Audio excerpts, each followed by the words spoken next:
राधे राधे, हरे कृष्ण। आप सभी का दिन शुभ हो। आज सुनिए भादो मास महात्म्य के 11वें दिन की कथा। और उससे पहले आज भी आपको भक्ति का एक बहुत ही रोचक प्रसंग सुनाएंगे। भगवान अपने भक्तों के साथ में सखा भाव रखते हैं। जब कोई भक्त उन्हें अपने सखा, अपने मित्र के रूप में पूछता है तो फिर कभी कभी उससे मित्रता निभाने के लिए, उसके साथ खेलने के लिए भगवान भी आ जाते हैं।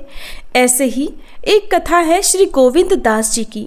भरतपुर के आत्री ग्राम में जन्मे थे श्री गोविंद दास जी।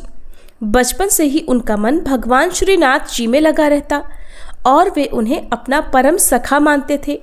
भगवत भजन और पद रचना में वे इतने निपुण थे कि सहस्त्रों लोग उनके शिष्य बन गए। उनकी पद रचनाएं जब श्री विठलनाथ गोसाई जी तक पहुंची तो वे इस गहराई से बड़े प्रभावित हुए और उन्हें छिपा हुआ महापुरुष मानने लगे।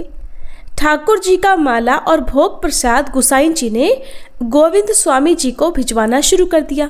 हालांकि वे तब तक कभी एक दूसरे से मिले नहीं थे, एक दूसरे को देखा भी नहीं था। एक दिन की बात है, गोविंद स्वामी जी की वृंदावन में गोसाई जी के एक सेवक से भेंट हुई। जहां गोविंद स्वामी ने पूछा, क्या लीलाओं के गायन से उनका साक्षात दर्शन हो सकता है? सेवक ने उन्हें गोसाई जी की शरण में जाने का मार्ग बताया। अगले दिन वे पहुंच गए गोकुल, जहां गोसाई जी ने उन्हें देखकर बड़े आत्मीयता से पुकारा, मानो पहले से वे उन्हें जानते हो। उसी दिन उन्हें विधिवत दीक्षा मिली और उनका नाम पड़ गया गोविंद दास। उन्होंने अब गोकुल महावन को ही अपना निवास बना लिया और गोसाई जी की कृपा से उन्हें श्रीनाथ जी की लीलाओं के अब तो साक्षात दर्शन भी होने लगे। वे नित्य टीले पर जाकर सुंदर पद गाते, जहां ठाकुर जी स्वयं प्रकट होकर उनके संग संग गान भी करते। अब एक दिन की बात है, एक बार श्री गोविंद दास जी ठाकुर श्रीनाथ जी के साथ साथ गुल्ली डंडा खेल रहे थे। बालकों को गुल्ली डंडा का खेल तो बहुत प्रिय होता है ना, ठीक वैसे ही वे एक दूसरे के साथ गुल्ली डंडा खेल रहे थे। गुरु कृपा से उन्हें लीला दर्शन का अधिकार मिला था। अब वह अधिकार इतना बढ़ गया कि ठाकुर जी उनके साथ बाल सखा बनकर तरह तरह की क्रीड़ाएं करने लगे। दोनों के बीच सच्चे सख्य भाव का संबंध था। एक दिन खेल चल रहा था, गुल्ली डंडा खेला जा रहा था। कभी ठाकुर जी दांव लगाते तो कभी गोविंद दास। खेलते खेलते खेल में एक मोड़ आया। जब गोविंद दास का दांव आया तो ठाकुर जी ने क्या किया कि चुपके से मंदिर में भागकर जाकर विराजमान हो गए। खेल को बीच में अधूरा छोड़ा जाते देखकर गोविंद सखा तो क्रोधित हो गए। कहने लगे, बिना दांव दिए भाग गए। उन्होंने क्रोध में गुल्ली ठाकुर जी की ओर फेंकी। ठाकुर जी तो मूर्ति रूप में विराजमान थे, पर पुजारी ने समय रहते गुल्ली रोक ली। पुजारी ने सोचा ये बालक ठाकुर जी को गुल्ली मारना चाहता है। पुजारी जी को ये लीला बिल्कुल भी समझ में नहीं आई। उन्हें नहीं पता था कि मूर्ति में विराजमान श्रीनाथ जी तो गोविंद दास जी के साथ खेल खेला करते हैं और अभी अभी वे अपने सखा को बीच खेल में से छोड़कर यहाँ मूर्ति रूप में विराजमान भी हो गए हैं। अब जब पुजारी जी ने देखा कि ये बालक तो गुल्ली से श्रीनाथ जी को मारना चाहता है, अभी ये गुल्ली कहीं उनकी आंख में लग जाती तो कितना कष्ट होता ठाकुर जी को। उन्होंने इसे ठाकुर जी का अपमान समझा और गोविंद दास को मंदिर से बाहर धक्के देकर निकाल दिया। कह दिया कि आज के बाद तुम इस मंदिर के अंदर कदम नहीं रखोगे। अब तो गोविंद दास तालाब के किनारे बैठ गए। बहुत नाराज होकर बोले, अब जब बाहर आओगे ठाकुर तो हिसाब चुकाना पड़ेगा। बिना दांव चुकाए मंदिर में घुस गए, तुम्हें भागने नहीं देंगे।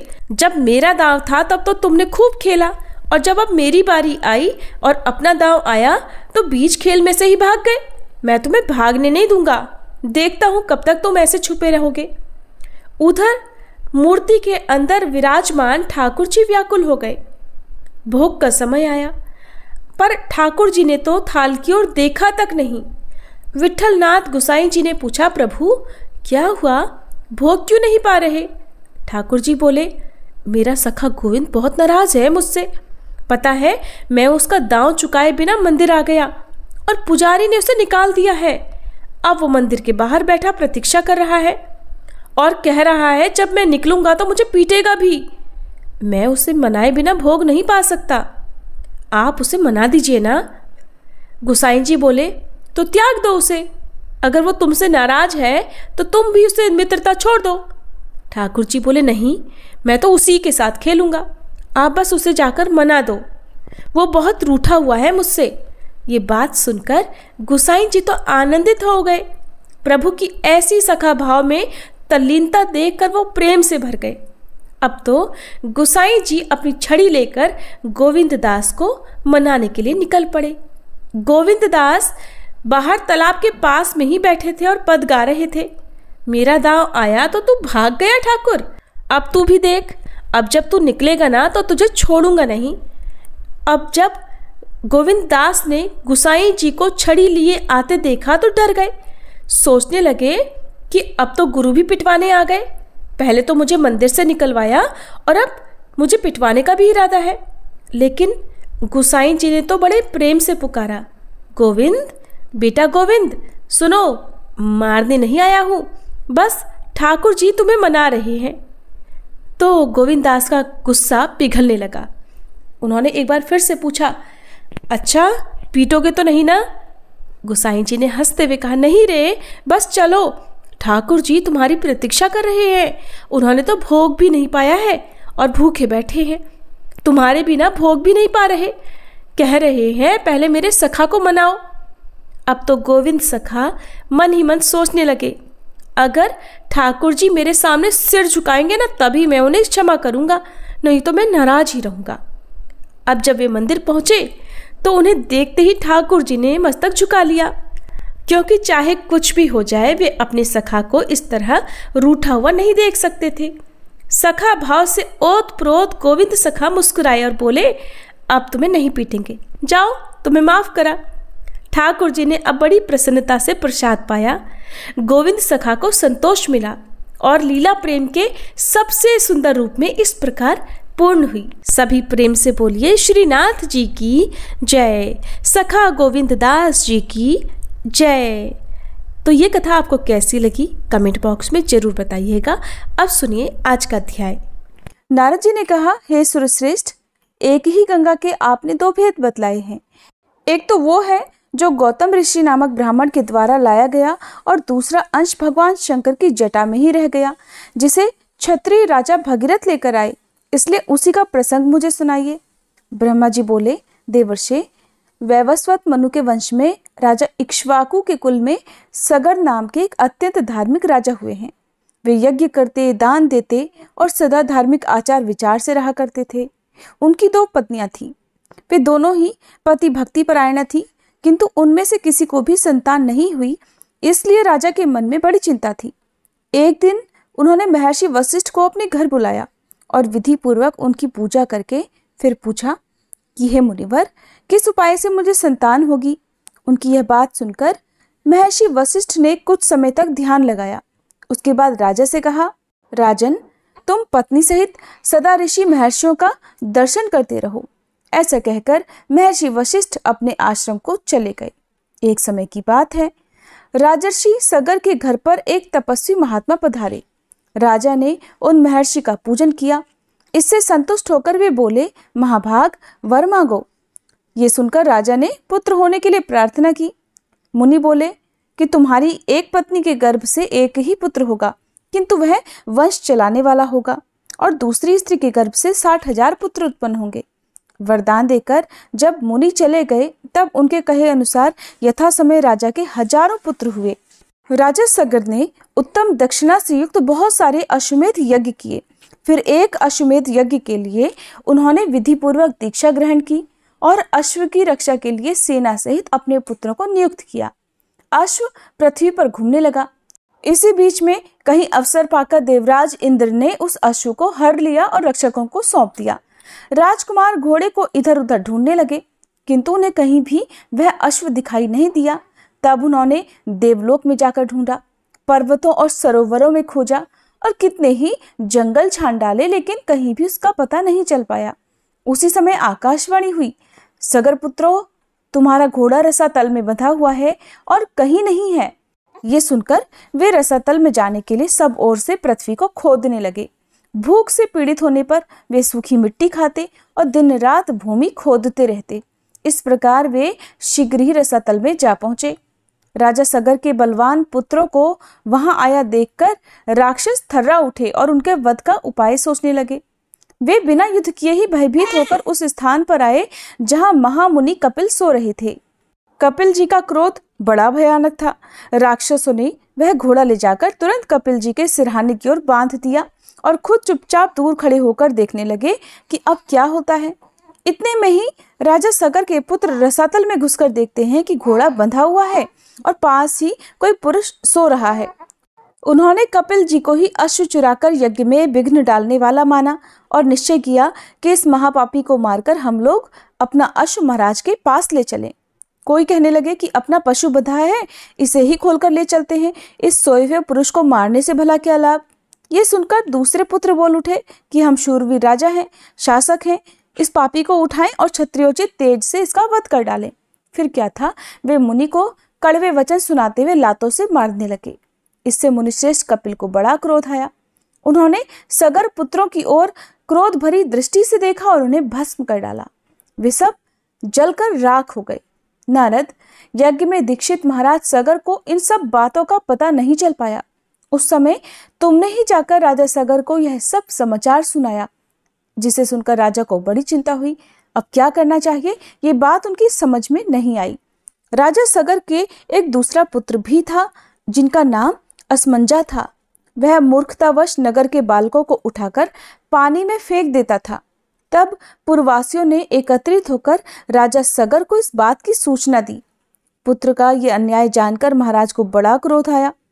उन्होंने अपने सेनापतियों को बुलाकर कहा कि ये असमंजा बालकों की हत्या करने वाला तथा क्षत्रिय धर्म का त्यागी है, इसलिए इसको इस देश से बाहर निकाला जाए। महाराज का यह आदेश सुनकर अमात्यों ने राजकुमार को तुरंत देश निकाला दे दिया। असमंजा वन में चला गया। अब राजा सगर चिंता करने लगे कि हमारे सब पुत्र ब्राह्मण के शाप से रसातल में ही नष्ट हो गए। एक बचा था, वह भी वन में चला गया। अब इस समय मेरी क्या गति होगी। असमंजा के एक पुत्र था जो अंशुमान नाम से विख्यात हुआ। यद्यपि अंशुमान अभी बालक था, तब भी राजा ने उसे बुलाकर अपना कार्य उसे बतलाया। अंशुमान ने भगवान कपिल की आराधना की और घोड़ा ले जाकर राजा सगर को दे दिया। इससे वह यज्ञ पूर्ण हुआ। अंशुमान के तेजस्वी पुत्र का नाम दिलीप था। दिलीप के पुत्र परम बुद्धिमान राजा भगीरथ हुए। भगीरथ ने जब अपने समस्त पितामहों की दुर्गति का हाल सुना तब उन्हें बड़ा दुख हुआ। उन्होंने राजा सगर से विनयपूर्वक पूछा कि महाराज बताइए, उन सबका उद्धार कैसे होगा। राजा ने उत्तर दिया कि बेटा, ये तो भगवान कपिल ही जानते हैं। यह सुनकर बालक भगीरथ रसातल में गए और कपिल मुनि को नमस्कार करके अपना सब मनोरथ उन्हें कह सुनाया। कपिल मुनि बहुत देर तक ध्यान करके बोले कि राजन, तुम तपस्या द्वारा भगवान शंकर की आराधना करो और उनकी जटा में स्थित गंगा जी के जल से अपने पितरों की भस्म को अपलावित करो। इसे तुम तो कृतार्थ होगे ही, तुम्हारे पितर भी धन्य धन्य हो जाएंगे। ये सुनकर भगीरथ ने कहा कि बहुत अच्छा, मैं ऐसा ही करूंगा। मुनिश्रेष्ठ बताइए, मैं कहाँ जाऊं और कौन सा कार्य करूं। तब कपिल जी कहने लगे कि हे राजन, कैलाश पर्वत पर जाकर महादेव जी की स्तुति करो और अपनी शक्ति के अनुसार तपस्या करते रहो, इससे तुम्हारे अभीष्ट की सिद्धि होगी। मुनि का यह वचन सुनकर राजा भगीरथ ने उन्हें प्रणाम किया और कैलाश पर्वत की यात्रा की। वहां पहुंचकर पवित्र होकर बालक भगीरथ ने तपस्या का निश्चय किया और भगवान शंकर को संबोधित करके इस प्रकार कहा कि प्रभो, मैं बालक हूँ, मेरी बुद्धि भी बालक की ही है और आप भी अपने मस्तक पर बाल चंद्रमा को धारण करते हैं। मैं कुछ भी नहीं जानता प्रभु, आप मेरे इस अनजानपन से ही प्रसन्न हो जाइए। हे अमरेश्वर, जो लोग वाणी से, मन से और क्रिया से कभी मेरा उपकार करते हैं तथा हित साधन में संलग्न रहते हैं, उनका कल्याण करने के लिए मैं उमा सहित आपको प्रणाम करता हूँ। हे महादेव, आप देवता आदि के लिए भी पूज्य हैं। जिन पूर्वजों ने मुझे अपने सगोत्र और समान धर्म के रूप में उत्पन्न किया और पाल पोसकर बड़ा बनाया, भगवान शिव उनका अभीष्ट मनोरथ पूर्ण करें। मैं बालचंद्र का मुकुट धारण करने वाले भगवान शंकर को नित्य प्रणाम करता हूँ। भगीरथ के ऐसा कहते ही भगवान शिव उनके सामने प्रकट हो गए और बोले, महामते, तुम निर्भय होकर कोई वर मांगो। जो वस्तु देवताओं के लिए भी सुलभ नहीं है वह भी मैं तुम्हें निश्चय ही दूंगा। यह आश्वासन पाकर राजा भगीरथ ने महादेव जी को प्रणाम किया और प्रसन्न होकर कहा, हे देवेश्वर, आपकी जटा में जो सरिताओं में श्रेष्ठ गंगा जी विराजमान है उन्हें ही मेरे पितरों का उद्धार करने के लिए दे दीजिए, इससे मुझे सब कुछ मिल जाएगा। तब महेश्वर ने हंसते हुए कहा, बेटा, मैंने तुम्हें गंगा दे दी, अब तुम उनकी स्तुति करो।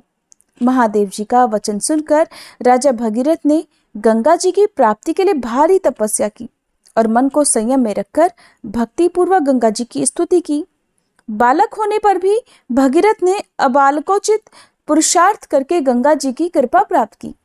महादेव जी से प्राप्त हुई गंगा को पाकर उन्होंने उनकी परिक्रमा की और हाथ जोड़कर कहा, देवी, महामुनि कपिल के शाप से मेरे पितर दुर्गति में पड़े हुए हैं, माते आप उनका उद्धार कीजिए। देव नदी गंगा सबका उपकार करने वाली है, वे स्मरण मात्र से ही सब पापों का नाश कर देती हैं। उन्होंने भगीरथ की प्रार्थना सुनकर तथास्तु कहा और लोगों का उपकार और पितरों का उद्धार करने के लिए भगीरथ के कहे अनुसार सब कार्य किए। राजा सगर के जो पुत्र भस्म होकर रसातल में पड़े थे उन्हें अपने जल से आप्लावित करके गंगा जी ने उनके खोदे हुए गड्ढे को भी भर दिया। महामुने, इस प्रकार तुम्हें क्षत्रिया गंगा का वृतांत सुनाया। ये माहेश्वरी, वैष्णवी, ब्राह्मी, पावनी, भागीरथी, देव नदी तथा हिमगिरी शिखराश्रया अर्थात हिमालय की चोटी पर रहने वाली आदि नामों से पुकारी जाती हैं। इस प्रकार महादेव जी की जटा में स्थित गंगा का जल दो स्वरूपों में विभक्त हुआ। विंध्यगिरी के दक्षिण भाग में जो गंगा है उन्हें गौतमी अर्थात गोदावरी कहते हैं और विंध्यगिरी के उत्तर भाग में स्थित गंगा जी भागीरथी कहलाती हैं। नारद जी ने कहा, भगवान, आपके मुख से कथा सुनते सुनते मेरे मन को तृप्ति ही नहीं होती। पहले गौतम ब्राह्मण के द्वारा लाई गई गंगा जी का वर्णन कीजिए। उनके अलग अलग तीर्थों के फल, पुण्य तथा इतिहास पर भी क्रमशः प्रकाश डालिए। तब ब्रह्मा जी इस प्रकार बोले, नारद, गोदावरी के पृथक पृथक तीर्थों, फलों और महात्म्यों का पूरा पूरा वर्णन न तो मैं कर सकता हूँ और न तुम सुनने में ही समर्थ हो, फिर भी कुछ बतलाता हूँ। जहाँ भगवान त्रयंबक गौतम के सामने प्रत्यक्ष प्रकट हुए थे वह तीर्थ त्रयंबक के नाम से प्रसिद्ध है। वही गौतमी गंगा का उद्गम स्थान है, वह भोग और मोक्ष देने वाला है। दूसरा वराह तीर्थ है जो तीनों लोकों में विख्यात है। आप सबको तो पता ही होगा कि त्रयंबक नामक मंदिर नासिक में है। ब्रह्मा जी कहते हैं कि दूसरा वराह तीर्थ है जो तीनों लोकों में विख्यात है, उसका स्वरूप बताता हूँ। पूर्व समय की बात है, सिंधुसेन नामक राक्षस देवताओं को परास्त करके यज्ञ छीन कर रसातल में जा पहुंचा। यज्ञ के रसातल चले जाने पर पृथ्वी पर उसका सर्वथा अभाव हो गया। देवताओं ने सोचा, यज्ञ के बिना ना तो यह लोक रह जाएगा और न परलोक ही, इसलिए अपने शत्रु के पीछे उन्होंने रसातल में भी धावा किया, किंतु इंद्र आदि देवता सिंधुसेन को जीत नहीं सके। तब उन्होंने पुराण पुरुष भगवान विष्णु के पास जाकर यज्ञ के अपहरण आदि राक्षस की सब करतूत कह सुनाई। भगवान ने उन्हें सांत्वना देते हुए कहा कि हे देवतागणों, मैं वराह रूप धारण करके शंख, चक्र और गदा हाथ में लेकर रसातल में जाऊंगा और मुख्य मुख्य राक्षसों का संहार करके पुण्यमय यज्ञ को लौटा लाऊंगा। देवताओं, तुम सब लोग स्वर्ग में जाओ, तुम्हारी मानसिक चिंता अब दूर हो जानी चाहिए। गंगा जी जिस मार्ग से रसातल में गई थी उसी मार्ग से पृथ्वी को छेद कर चक्रधारी भगवान भी रसातल में पहुंच गए। उन्होंने वराह रूप धारण करके रसातलवासी राक्षसों और दानवों का वध किया तथा महायज्ञ को मुख में रखकर रसातल से निकल आए। उस समय देवता ब्रह्मगिरी पर श्री हरि की प्रतीक्षा कर रहे थे। उस मार्ग से निकलकर भगवान गंगा स्तोत्र में आए और रक्त से लथपथ हुए अपने अंगों को गंगा जी के जल से धोया। उस स्थान पर वराह नामक कुंड हो गया। इसके बाद भगवान ने मुंह में रखे हुए महायज्ञ को दे दिया। इस प्रकार उनके मुख से यज्ञ का प्रादुर्भाव हुआ, इसलिए वराह तीर्थ परम पवित्र और संपूर्ण अभिलषित वस्तुओं को देने वाला है। वहां किया हुआ स्नान और दान सब यज्ञों का फल देता है। जो पुण्यात्मा पुरुष वहां रहकर अपने पितरों का स्मरण करता है उसके पितर सब पापों से मुक्त होकर स्वर्ग में चले जाते हैं। त्र्यंबक में एक कुशावर्त नामक तीर्थ भी है। उसके स्मरण मात्र से मनुष्य कृतार्थ हो जाता है। वह समस्त अभीष्ट वस्तुओं को देने वाला है। कुशावर्त उस तीर्थ का नाम है जहां महात्मा गौतम ने गंगा जी का कुशों से आवर्तन किया था।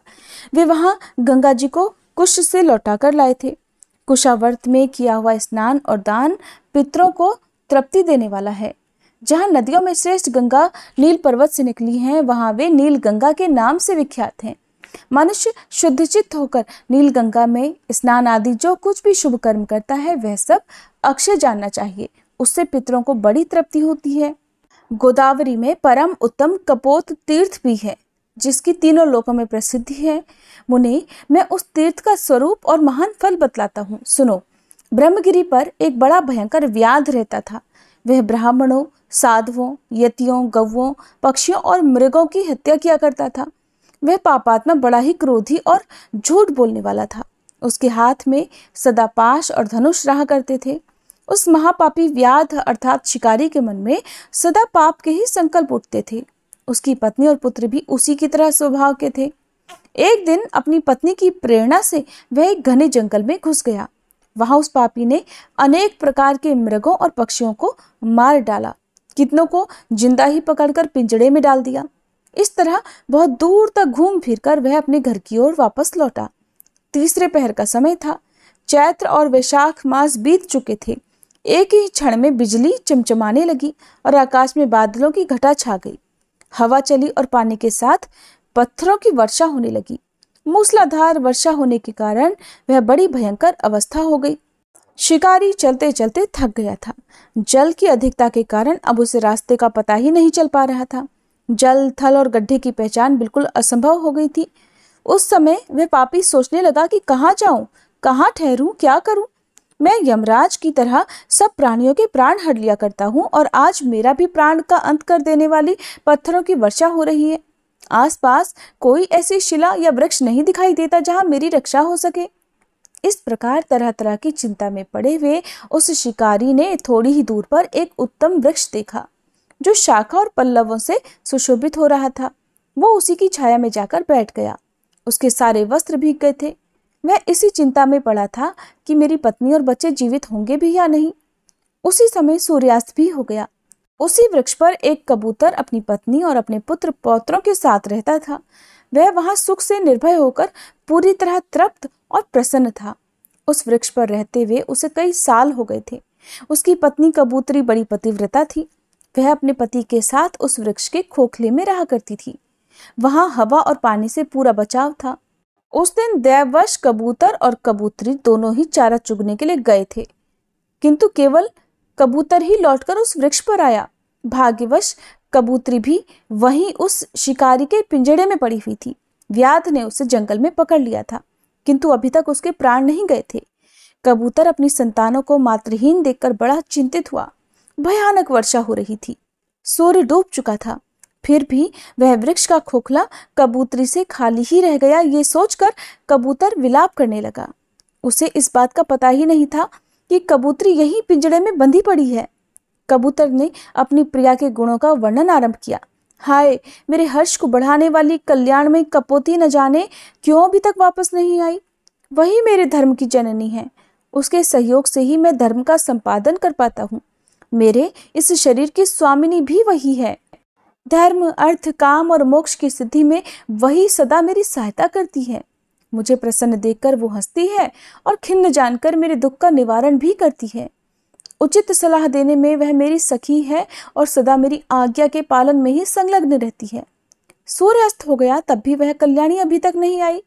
वो पति के सिवा दूसरा कोई व्रत, मंत्र, देवता, धर्म या अर्थ नहीं जानती। पतिव्रता है। पति में ही उसके प्राण बसते हैं। पति ही उसका मंत्र और पति ही उसका प्रियतम है। मेरी कल्याणमयी पत्नी अभी तक लौटकर नहीं आई। अब मैं क्या करूं, कहाँ जाऊं? मेरा ये घर उसके बिना आज जंगल सा दिखाई देता है। उसके रहने पर भयंकर स्थान भी शोभा संपन्न और सुंदर दिखाई देता था। जिसके रहने पर यह घर वास्तव में घर कहलाता है, वह मेरी प्रिय पत्नी अब तक नहीं आई। मैं उसके बिना अब जीवित नहीं रह सकूंगा।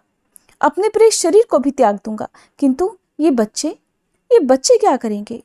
ओह, आज मेरा धर्म लुप्त हो गया है। इस प्रकार विलाप करते हुए पति के वचन सुनकर पिंजड़े में पड़ी हुई कबूतरी बोल उठी, खगश्रेष्ठ, मैं यहाँ पिंजड़े में बंधी हुई बेबस हो गई हूँ। महामते, ये शिकारी मुझे जाल में फंसाकर ले आया है, लेकिन आज मैं धन्य हूँ और अनुग्रहित हूँ, क्योंकि पतिदेव मेरे गुणों का बखान कर रहे हैं। मुझ में जो गुण है और जो नहीं है, उन सब का मेरे पतिदेव गान कर रहे हैं। इससे मैं निस्संदेह कृतार्थ हो गई। पति के संतुष्ट होने पर स्त्रियों पर सभी देवता संतुष्ट हो जाते हैं, और इसके विपरीत अगर पति असंतुष्ट हो तो स्त्रियों का अवश्य नाश हो जाता है। प्राणनाथ, तुम ही मेरे देवता, तुम ही प्रभु, तुम ही सुहृद, तुम ही शरण, तुम ही व्रत, तुम ही स्वर्ग, तुम ही परब्रह्म और तुम ही मोक्ष हो। आर्य, मेरे लिए चिंता मत करो, अपनी बुद्धि को धर्म में स्थिर करो। तुम्हारी कृपा से मैंने बहुत सारे भोग भोग लिए हैं। अपनी प्रिया कपोती का ये वचन सुनकर कबूतर उस वृक्ष से नीचे उतर आया और पिंजड़े में पड़ी हुई कबूतरी के पास गया। वहां पहुंचकर कबूतर ने जो कुछ भी किया या जो कुछ भी आगे हुआ, उसका वृतांत आप सभी अगले अध्याय में जरूर सुनिएगा।